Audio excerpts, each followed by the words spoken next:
ये ऐसे ही समाप्त नहीं किया जाए।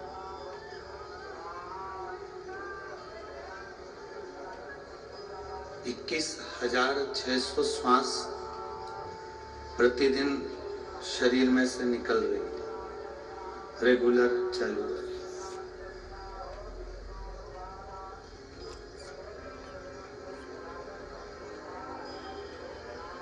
अब वो 21,600 श्वास में से कितनी श्वास तुम्हारी भगवान के ऊपर समर्पित है, नाम कीर्तन में समर्पित है, नाम स्मरण में समर्पित है, नाम जाप में समर्पित है, यह आपके ऊपर निर्भर करता है।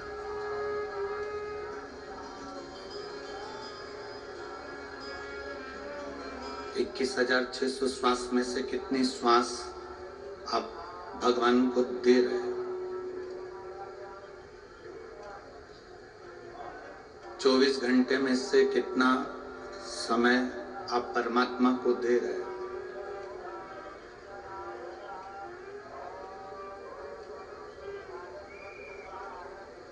आप पूरा समय भगवान को मत दो, 24 घंटा भी आप परमात्मा को पूर्ण मत दो। रखो अपने परिवार के लिए, अपने कुटुंब के लिए, अपने नातेदार के लिए, अपने रिश्तेदारों के लिए, अपने लिए समय रखो, हम मना नहीं करेंगे। आप पूरा समय भले आप परमात्मा को मत दो, पर शिव महापुराण की कथा कहती है कि इतना समय परमात्मा को जरूर देना जितना समय आप दुख की घड़ी में परमात्मा को अपने करीब में खड़ा देखना चाहते हो, उतना समय आप परमात्मा को जरूर दो।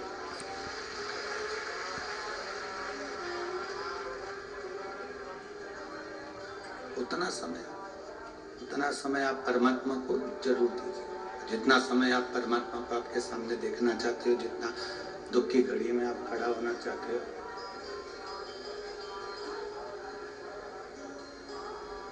जितना दुख की घड़ी में आप परमात्मा को अपने करीब में देखना चाहते हो, उतना समय आप अवश्य दीजिए। ये मनुष्य की देह जब से संसार सागर में आई, तब से आज तक आदान और प्रदान का जीवन जी रहा है मनुष्य।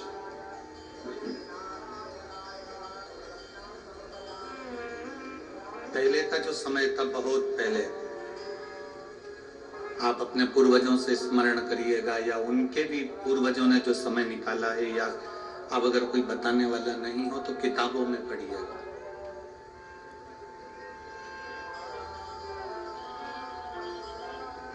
किताबों में अध्ययन करिएगा।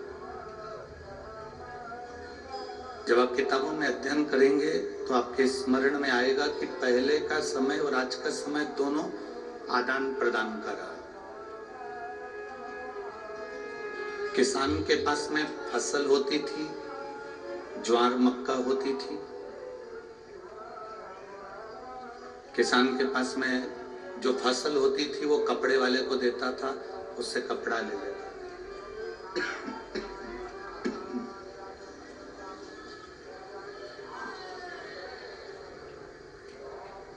किसान के पास जो फसल होती थी उससे वो कपड़ा ले लेता था। कपड़े वाला किसान से अनाज ले लेता था। किसी के पास में अगर कोई दूसरी वस्तु होती तो वो दूसरी वस्तु देकर दूसरी वस्तु प्राप्त कर लेता था। किसी लकड़ी के कारीगर के पास में लकड़ी होती थी तो वो लकड़ी का सामान बना देता था, लोहे वाले से लोहे का ले लेता था। ये शुरू से आदान प्रदान का क्रम चलता आया है, शुरू से आदान प्रदान चलता रहा है और निरंतर चलता रहा। फिर सामान का आदान प्रदान बंद हो गया, फिर कौड़ी आ गई, कौड़ी का आदान प्रदान हुआ। फिर दमड़ी आ गई, दमड़ी का आदान प्रदान हुआ। फिर सिक्का आ गया, सिक्का देने लगे, कॉइन देने लगे, अशर्फी देने लगे। सिक्का, अशर्फी, कॉइन बंद हुआ, फिर रुपया आ गया। रुपया देकर हम सामान लेने लगे। मतलब आज भी हम पैसा देते हैं तो कुछ लेते हैं, पहले अनाज देते थे तो कुछ लेते, सामान देते थे तो सामान के बदले सामान लेते। अभी कहीं कहीं पर आपने देखा होगा कि डलिया में बर्तन रख के कुछ महिलाएं आती हैं। आपके इधर आपने देखा कि नहीं देखा वो हमको नहीं मालूम, पर हमने तो देखा। डलिया में महिलाएं बर्तन लेकर आती हैं और उन बर्तन को तुम्हारे यहाँ से कपड़े लेती हैं और कपड़ा लेकर वो बर्तन उनको दे देती हैं। बोलो आपने देखा है कि नहीं देखा? देखा है ना? मतलब ये आदान प्रदान है, इसी को आदान प्रदान कहा गया, इसी को आदान प्रदान का महत्व वर्णन किया गया, इसी को आदान प्रदान कहते हैं।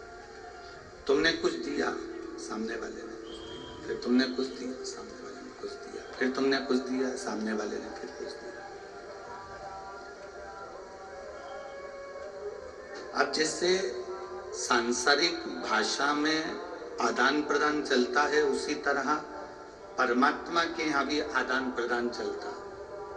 आपने जितनी श्वास, आपने जितना समय भोलेनाथ को दिया है, उतना समय भोलेनाथ, उतनी श्वास भोलेनाथ आपके दुख की घड़ी में आपके दरवाजे पर आकर दे दे।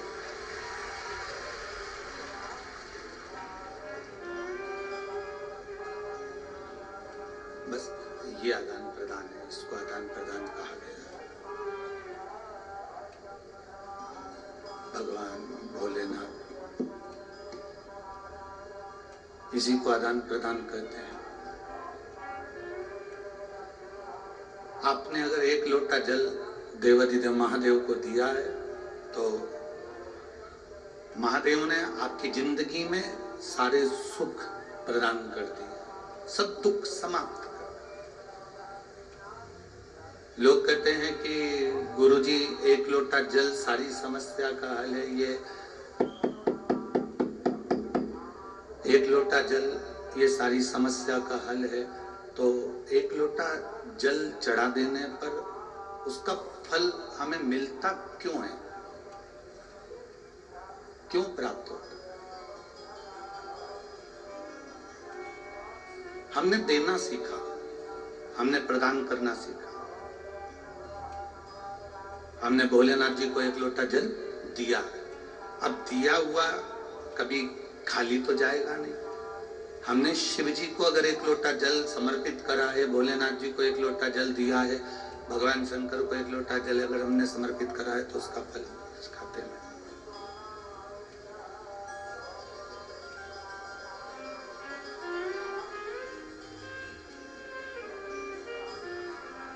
गला पकड़ना बहुत तेज, कैसे बोले माइक पे?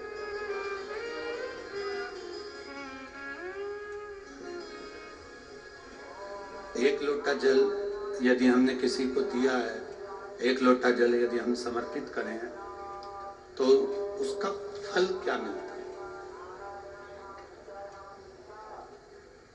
हम कैसे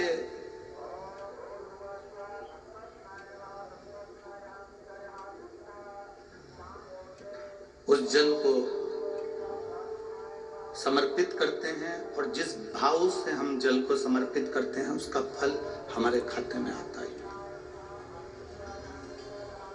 अब आप जितनी देर भगवान की अविरल भक्ति को धारण कर रहे हैं, आप जितनी देर भगवान की भक्ति को भज रहे हैं, स्मरण कर रहे हैं, जितना समय आपने परमात्मा को दिया उतना आपकी जिंदगी में परमात्मा ने आपको दे दिया। चलो और सरल भाषा में उसको समझें। दिवाली आती थी, अब यहाँ पर महाराष्ट्र का तो हमको नहीं मालूम, पर हमारे मध्य प्रदेश का हमको मालूम है। दीपावली पर हमारी माँ थाली में गुजिया, पपड़िया, सेव, नमकीन, मठरी सब रख कर दे देती और कहती कि पड़ोस वाली काकी के यहाँ दिया। अब यहाँ महाराष्ट्र का तो नहीं मालूम, पर हमारे उधर का मैं मालूम है। हम ऐसे थाली में उसको ढककर पड़ोस वाली काकी के यहाँ, पड़ोस में जो रहता है उसको हम देकर आ जाते हैं।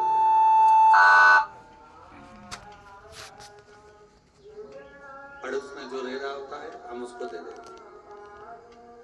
अब पड़ोस में जो रहता है उसको हमने दिया।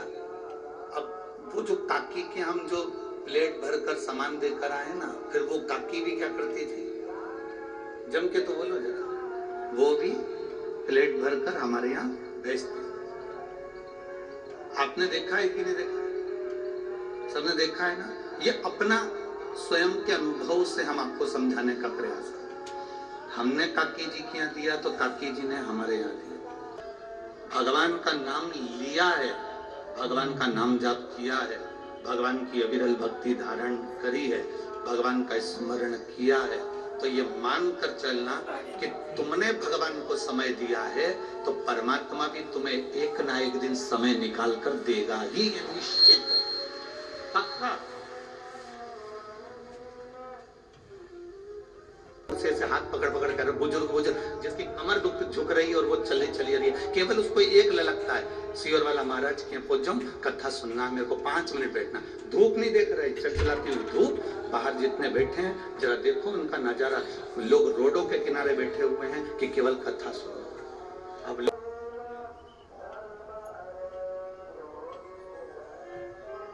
एक स्मरण का जीवन आगे, अविरल भक्ति का जीवन जी। और तेरी कृपा बिना ना हिले एक भी अणु, लेते हैं श्वास तेरी कृपा से तनो तनो।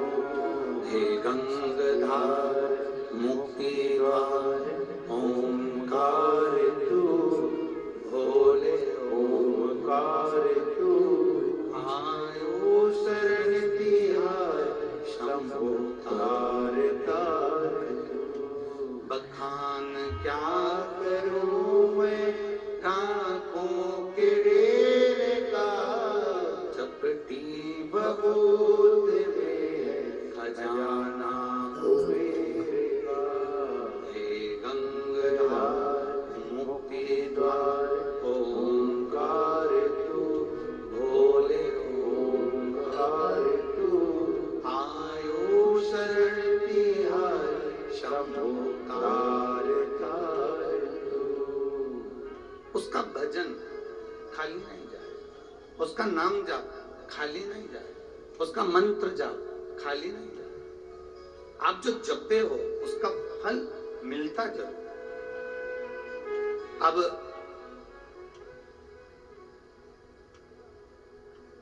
रोड के किनारे किनारे चलकर देखना, रोड के किनारे किनारे जितने पेड़ लगे होते हैं उन पेड़ों पर वन विभाग वाले कलर पोत देते हैं। देखा है आप लोगों ने? उन रोडों के किनारे पर जितने पेड़ लगे हुए हैं, जितने वृक्ष लगे हैं, उस पर उन्होंने कलर पोत दिया। कोई पे सफेद, वन विभाग का जो भी कलर होता है वो उस पर पोत दिया जाता है। अब जब कलर पुत गया पेड़ के ऊपर, वृक्ष के ऊपर कलर पुत गया, तो वो पेड़ किसका हो गया? वो तुम्हारा है क्या? जम के तो बोलो नहीं। किसका है? सरकार का। वन विभाग का हो गया, सरकार का हो गया। सरकार ने, इसीलिए तुम जब वोट डालने के लिए जाते हो तो तुम्हारी उंगली पे भी कलर लगा दिया जाता है कि तुम इतनी देर के लिए सरकार के हो। जब तुम्हारी उंगली पर कलर लगाया तो उतनी देर तुमने मतलब सरकार का काम किया, तुमने वोटिंग करी, उतनी देर तुम सरकार के हो। पेड़ पर कलर लगा दिया, वृक्ष पर कलर लगा दिया, वृक्ष पर कलर पोता तो ये मालूम पड़ जाता है कि ये सरकार का है। उसी तरह जैसे पेड़ पे कलर देखकर पहचाना जाता है कि ये सरकार का है, उसी तरह हमारे गले में जब रुद्राक्ष की माला होती है या तुलसी की माला होती है या मस्तक पर तिलक होता है तो पहचान जाता है कि ये भोले नाथ का। पेड़ सरकार का है तो अपन भी उस सरकार के, अपन भी उस परमात्मा के।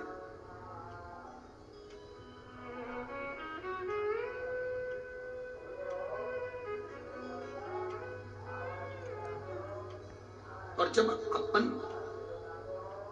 स्वयं परमात्मा के हो गए तो शिव पुराण कहती है एक बार किसी का होकर देखो, वो तुम्हारा होकर रहेगा।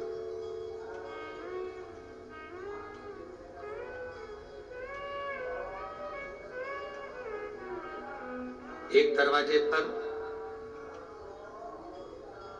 4 बजे गाय को रोटी मिलती है। कितनी बजे? 4 बजे। प्रैक्टिकल करना।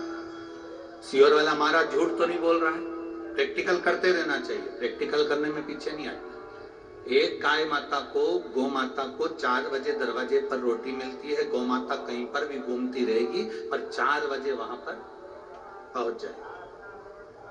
आप लोगों ने देखा होगा, आपके यहाँ अगर 12:30 बजे रोटी मिलती है तो वो 12:30 बजे पहुंचेगी। 1 बजे रोटी मिलती है तो वो 1 बजे पहुंचेगी। 5 बजे रोटी मिलती है तो वो 5 बजे पहुंचेगी। ये गौ माता का नियम है, वो घड़ी नहीं बांधती, इसके बाद भी समय पर वो तुम्हारे दरवाजे पर खड़ी मिलती है।